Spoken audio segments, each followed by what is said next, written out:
Olá, meu nome é Larissa Talon. E o meu é Betânia Miranda. Vai começar o Jornal Reverso, O jornal laboratório dos estudantes de jornalismo da UFES.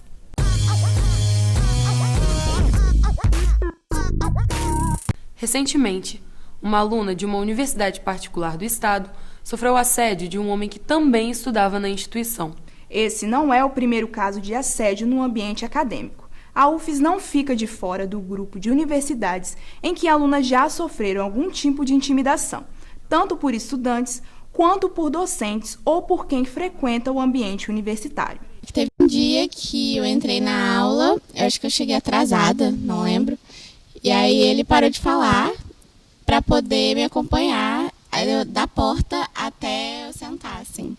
Então, aí eu senti diferente, porque ele tinha parado de falar, eu não entendi por quê. E aí eu sentei, a aula continuou. E aí depois minhas amigas falaram que ele ficou me olhando e que foi ridículo e nojento. Uma pesquisa realizada pelo Instituto Avon em 2015 aponta que 42% das mulheres já sentiram medo de sofrer algum tipo de violência no meio universitário. E 36% das mulheres já deixaram de fazer algum tipo de atividade pelo mesmo motivo. Na mesma pesquisa, homens também responderam ao questionário e muitos observaram que já cometeram algum desses tipos de violência. Porém, o número de admissão é inferior ao número de relatos feitos pelas mulheres. No início desse ano, havia 5 servidores da UFES denunciados por assédio sexual contra estudantes. Diante desse problema, as mulheres procuraram se unir para dar um basta na situação. O assunto já foi discutido até mesmo em uma assembleia organizada pelo Diretório de Mulheres do Diretório Central dos Estudantes, realizada no último mês. A professora Gabriela cita a cultura do assédio, que faz com que esses casos sejam tão naturalizados pelas pessoas no ambiente acadêmico. A cultura do assédio é essa cultura que percebe o corpo feminino como um corpo que pode ser violado, como um corpo que pode ser violentado, que histórica e culturalmente o corpo feminino era colocado nesse lugar. Pensando o patriarcado como um sistema cultural de práticas machistas, excludentes e violentas em relação à mulher, o assédio está nesse cenário. Então é um assédio quando a gente passa na rua, né, de falar algum xingamento para a gente, ou acharem que estão colocando um elogio, quando, por exemplo, chamam uma mulher de gostosa na rua, ou mesmo encostar, os assédios que acontecem dentro dos ônibus, dos transportes coletivos. E aqui na universidade também, esse assédio não deixa de acontecer. É claro que de formas diferentes, tá? Às vezes de formas muito mais veladas, né? Sem encostar no corpo, sem tocar, mas através de olhares, através de insinuações. Isso também é assédio. A estudante de cinema ajudou colegas a protocolarem denúncias no administrativo da UFES contra docentes. Ainda assim, ela percebe a dificuldade e o medo que essas universitárias têm ao denunciar. As meninas, elas têm muito medo de denunciar. Elas não gostam nem de passar um relato escrito sem o nome delas, entendeu? Por isso que a gente está pensando formas alternativas de fazer as pessoas denunciarem, sabe? Campanhas de denúncia, porque a gente sabe quem são os professores, os assediadores daqui da UFES. E eles precisam sair da UFES. Assédio sexual não é caracterizado apenas por toques, mas também por gestos e dizeres que causam constrangimento a quem sofre. Entre as sequelas psicológicas causadas às vítimas estão o sentimento de culpa, queda de autoestima, irritabilidade e ansiedade. Fabiana relata que, após ter sofrido assédio, a permanência nas aulas do professor universitário ficou mais difícil. Tenho vontade de ir na aula dele. É muito difícil ir. Eu fico um pouco enojada, às vezes, de estar lá. Para as vítimas, a falta de provas e a impunidade são fatores que as impedem de denunciar o assédio. E é muito burocrático, precisam de provas muito concretas, assim, para abrir um processo administrativo, para o professor ser afastado ou ser demitido, assim, tem que ocorrer uma coisa muito grave. E geralmente essas atitudes de assédio não tem provas concretas além do meu testemunho. Às vezes a gente fica com vergonha, acho que muitas meninas passam por isso, com vergonha de denunciar e até com medo, porque como ele é uma pessoa de autoridade dentro da universidade, um professor, às vezes se eu denunciar eu posso ser prejudicado na matéria. A representante do Diretório Central de Estudantes da UFES ressalta que algumas medidas já vêm sendo tomadas para combater esse problema na universidade. Normalmente a gente chama assembleia de mulheres, roda de conversa, a gente traz também para debater alguns certos temas. Então a gente consegue, através disso também ir desconstruindo um pouco dessa relação que é constituída assim, historicamente, e também aproximando mulheres desse debate para a gente conseguir, a partir de identificar as questões, a gente conseguir denunciar também esses processos. A professora Gabriela explica a importância das mulheres se unirem e buscarem providências contra os assediadores.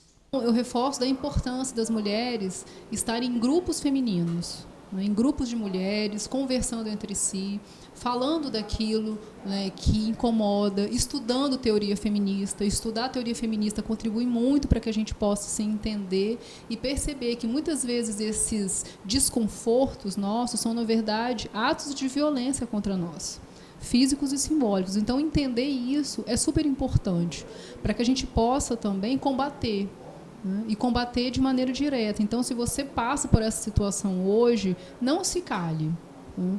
Procure quem está próximo a você, procure os centros acadêmicos, faça uma representação através dos centros acadêmicos.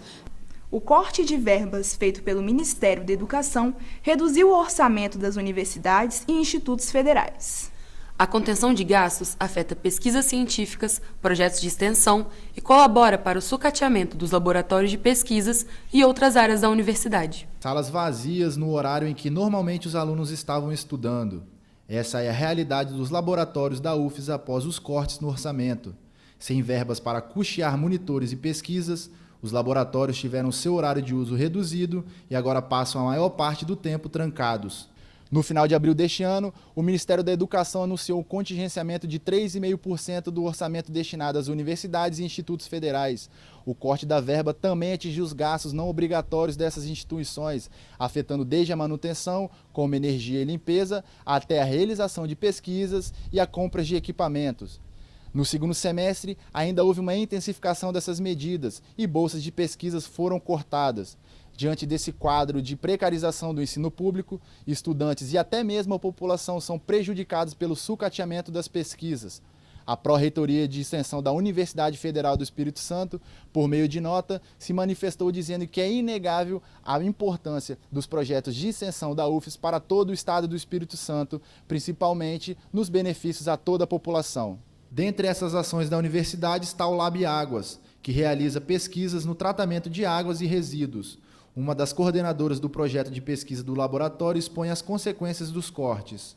Às vezes você tem dinheiro para comprar material, mas não tem para manutenção, comprar equipamento. E a gente tem um equipamento que está até parado no momento por falta de manutenção. Então, estamos viabilizando, né, recurso para isso. Também coordenadora de um projeto multidisciplinar com outras universidades, ela lamenta que a pesquisa possa ser prejudicada pelos cortes. Eu tenho outros projetos, a gente tem um projeto junto ao FMG, ao FOP, um projeto multidisciplinar para trabalhar com a lama do acidente de Mariana. E a gente tem nesse projeto bolsas de pesquisa, de iniciação e bolsa da pós-graduação. Isso que está segurando muito tocar essa pesquisa hoje. Além de prejudicar a estrutura física dos laboratórios e impedir a aquisição de novos equipamentos, o corte de gastos também dificulta a permanência dos estudantes nas pesquisas. É o caso do estudante Cleiton, que pesquisa o uso da borra de café para absorver materiais de resíduos.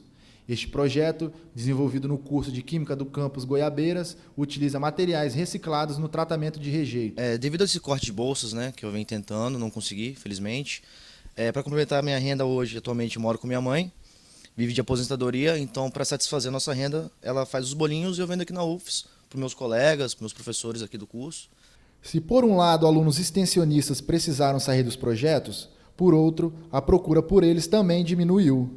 Em relação ao bolsa do estágio da docência, que são os alunos que vão para a escola, auxiliar os professores, nós tivemos uma perda significativa. De 26 alunos bolsistas, estou com 18 hoje, porque não tem como renovar. À medida que o aluno vai formando, novos alunos eu não posso colocar no lugar ou substituir. Em relação ao PIBICO, ainda tem os alunos de iniciação científica, por bolsa do CNPq, pela Pró-Reitoria de Pesquisa, mas esses alunos estão formando e eu não tenho como substituir, porque a bolsa até janeiro apenas. Só que o projeto ele vai até julho. Como é um projeto até julho, o que eu vou fazer com os alunos de janeiro até julho. Conto com os alunos voluntários, mas sem nenhum incentivo. Outra preocupação referente à precarização dos laboratórios de pesquisas e aos cortes de bolsas é uma possível intensificação da fuga de cérebros. Essa é uma expressão utilizada para caracterizar a saída de profissionais do seu país de origem, um país onde há uma maior oportunidade de se desenvolver pesquisas. E essa já é uma realidade aqui no Brasil. De acordo com a Receita Federal, em 2017, cerca de 8 mil pessoas deixaram o país de forma definitiva. No ano passado, esse número ultrapassou a marca de 22 mil pessoas. Alguns estudantes da UFES e participantes dos projetos de extensão têm a intenção de se juntar a este grupo. Logo que a gente percebeu que a ciência aqui dentro não estava muito estável e que os projetos de extensão também não estavam indo muito bem e que não estavam sendo tão valorizados, eu comecei a perceber que esse era um momento que poderia ser viável para mim tentar alguma coisa lá fora, porque era uma coisa que eu tinha vontade há muito tempo. Então, eu decidi dar essa chance. Eu me inscrevi no Programa de Mobilidade Internacional da UFES e passei. Agora, em janeiro, eu vou para a Universidade de Paris, em Nanterre. Apesar de tudo, a universidade pública ainda é a esperança de muitos jovens brasileiros e, por isso, segue resistindo como pode.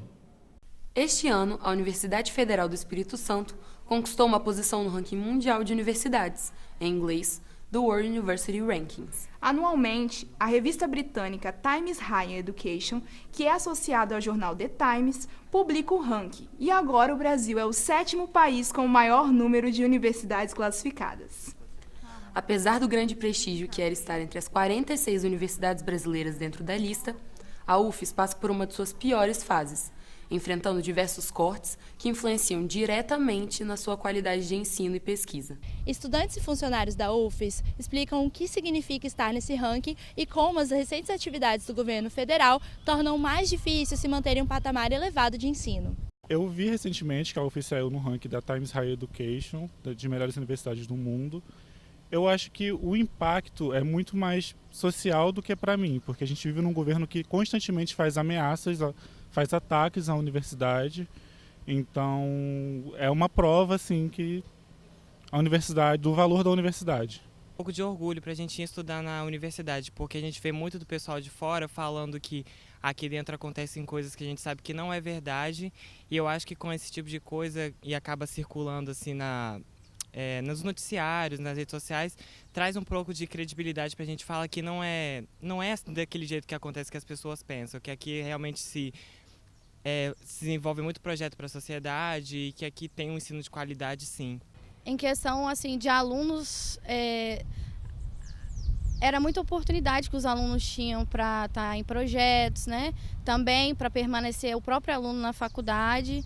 Então, tirando todos esses projetos, a gente tem uma diminuição, né, no avanço da faculdade. Para a gente dar continuidade aos projetos, às pesquisas, a gente precisa de verba, precisa dos orçamentos, né, e como foram cortados, eu imagino que muitos projetos vão ter que parar e isso vai afetar com certeza a permanência da UFES nesse ranking.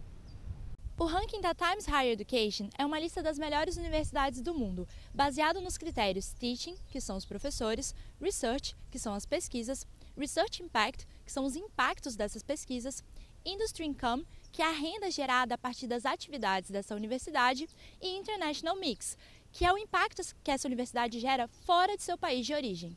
O diretor de pesquisa da UFES explica que o bom resultado pode servir para reforçar a importância do investimento público nas universidades federais e que, mesmo com os cortes, a produção científica não pode parar.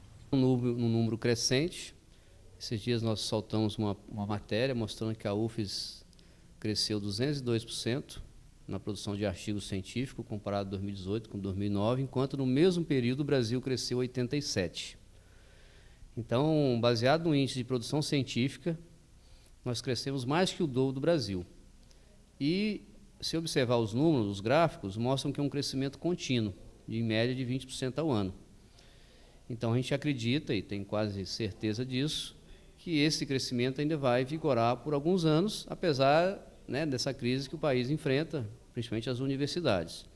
Então, há um crescimento contínuo e sólido no crescimento de pós-graduação, e também no crescimento de publicação de artigos. Nesse fator, é lógico que a Pró-Reitoria, né, a equipe da Pró-Reitoria, o Pró-Reitor, o professor Neival, o Valdemar, a gente também na iniciação científica, que teve números muito interessantes esse ano, apesar do corte de bolsas, mas o número de projetos de iniciação científica, ele esse ano foi recorde histórico na UFES, nós saímos de 1.070 e estamos com mais de 1.300 projetos de iniciação científica.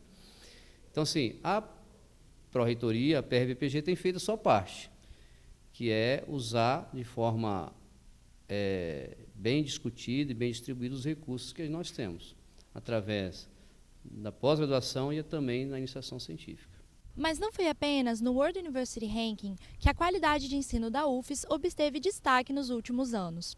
Em 2017, a universidade obteve nota 4 no Índice Geral de Cursos do MEC, ocupando a 27ª posição entre as universidades públicas mais bem avaliadas do país. Nesse mesmo ano, 8 cursos de graduação da UFES apresentaram conceito 5 no Exame Nacional de Desempenho dos Estudantes, nota máxima da avaliação. Já em 2018, conquistamos pela primeira vez a 26ª posição entre as 196 universidades públicas e privadas avaliadas pelo ranking universitário Folha. A UFES atingiu essa classificação graças a uma nota média de 79,87 pontos. A professora do Departamento de Comunicação Social da UFES relata sua trajetória na universidade, desde graduanda até professora. Ela acredita que a UFES apresentou uma clara evolução ao longo dos anos, mas que será um desafio manter posições de destaque internacional no cenário político que vivemos hoje. Esse ranking, né, ele é um reconhecimento do quanto que a universidade cresceu, do quanto que ao longo dos anos a UFES foi melhorando. Eu cheguei aqui em 94 para cursar comunicação e nem de longe a UFES era o que ela é hoje. Ela era uma universidade numa época neoliberalista completamente quebrada, lixada. E quando eu voltei para fazer o mestrado em 2011, eu cheguei aqui e vi uma outra universidade, né? Depois fui fazer o doutorado também, então fui conhecendo, deu para ver, né, como que com os investimentos a UFES cresceu, a parte de pesquisa, a gente vê que tem muita pesquisa consistente na área da saúde, na área de humanas. Tem muito pesquisador aqui da UFES que é reconhecido nacional e internacionalmente. A gente tem muita coisa boa acontecendo aqui. E o capixaba, o Espírito Santo, acho que ele tem que conhecer um pouquinho mais, saber um pouquinho mais, porque a UFES ela é muito importante, ela produz muita coisa importante.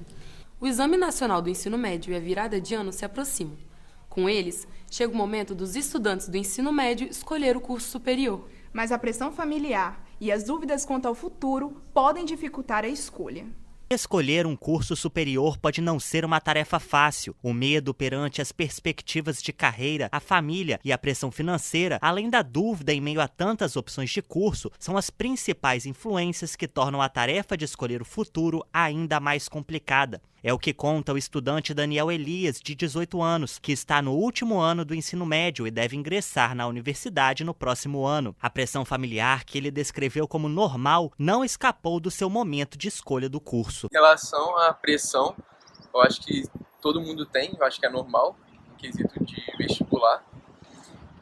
A pressão mais mesmo em cima de mim, eu acho que veio da família e dos amigos, assim, em si. Porque eu tenho muitos amigos na questão do pré-veste, e eu acho que me dificultou muito nisso. Já Letícia Oliveira, de 21 anos, que está cursando o 8º período da Faculdade de Arquitetura e Urbanismo, é exceção e teve pais compreensivos no momento da escolha. Os pais nunca me pressionaram, porque eles viam que eu estudava.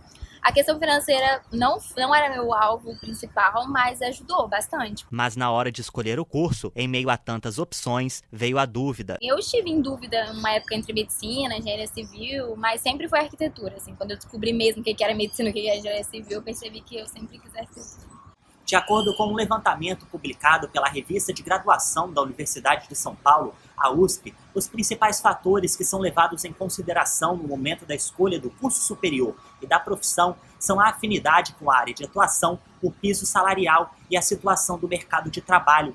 Mas todos esses fatores passam por certa interferência dos pais, de acordo com uma pesquisa realizada pela Teenager Assessoria Profissional, que constatou que 72% dos estudantes sofrem influência dos pais no momento da escolha.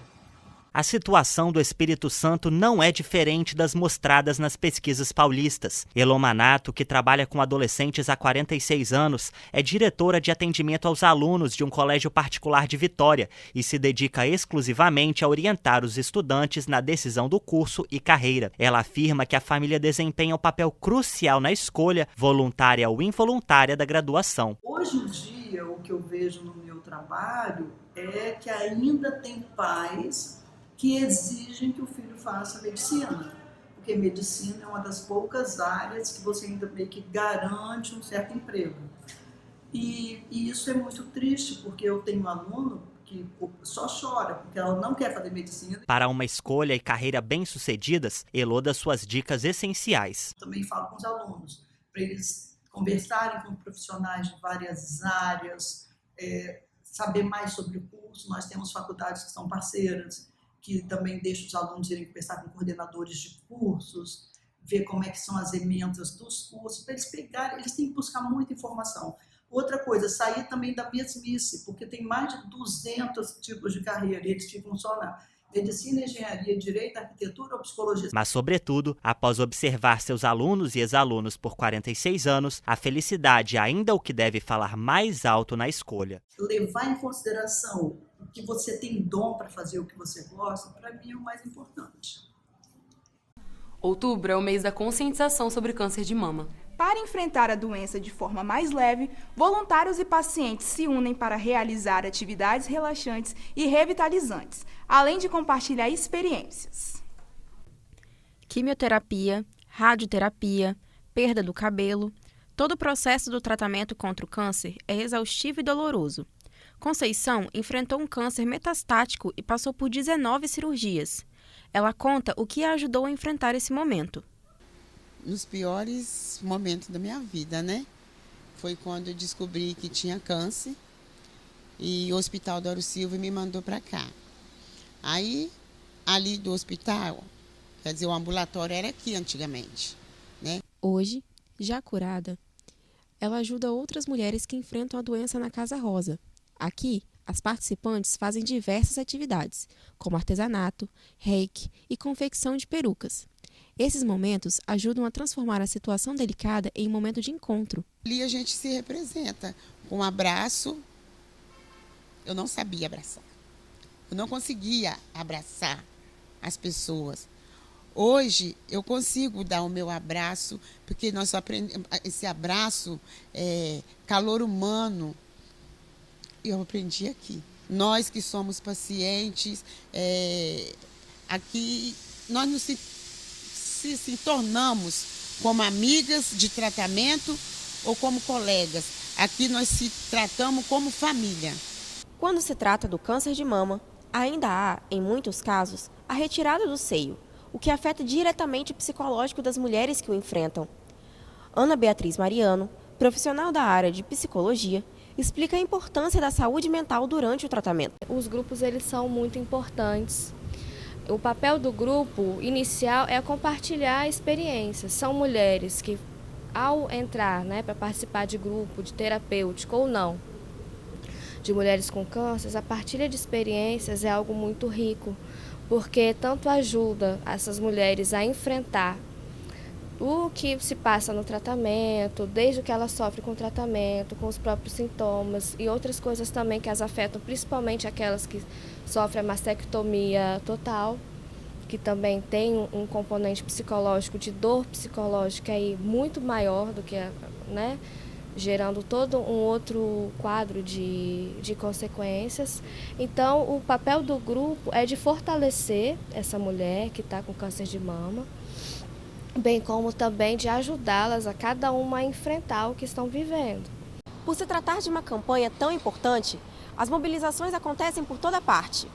Palestras são ministradas, prédios públicos são iluminados com a cor rosa e bandeiras são hasteadas, como essa aqui, na Universidade Federal do Espírito Santo. Procuramos ouvir os estudantes da instituição para saber se eles realmente se sensibilizam com a causa e se ela realmente motiva o cuidado. Nessa época eu fico bem mais atenta em relação ao Outubro Rosa e ao cuidado que a gente tem que ter com a gente. E tanto mais agora, assim, porque antigamente eu acho que as campanhas não eram tão efetivas ou não se falava tanto. Hoje em dia a gente fala bem mais e é muito importante essa conscientização, tanto para mim, que sou mais nova, sou jovem, tanto para mulheres mais velhas. Eu acho que é muito importante o Outubro Rosa, porque ele vai lembrar a gente de ir ao médico. É muito importante que as mulheres se lembrem de se tocar, de se autoexaminar, de também ir a um profissional. Então eu acho que ele é responsável por lembrar anualmente a gente que é importante o autoexame. E ele é responsável, sim, por muita conscientização e talvez pelo crescimento de casos que são diagnosticados mais rápido e a cura vem. O Instituto Nacional do Câncer, INCA, afirma que boa alimentação e atividade física reduzem 28% as chances de desenvolver câncer de mama. E você, já se tocou? A maneira que eu cheguei aqui, eu já cheguei naquela fase terminal. Tem aquela história assim, eu posso, eu venço, eu venci. Está chegando ao fim esta edição do Reverso. Nos encontramos na próxima edição. Tchau.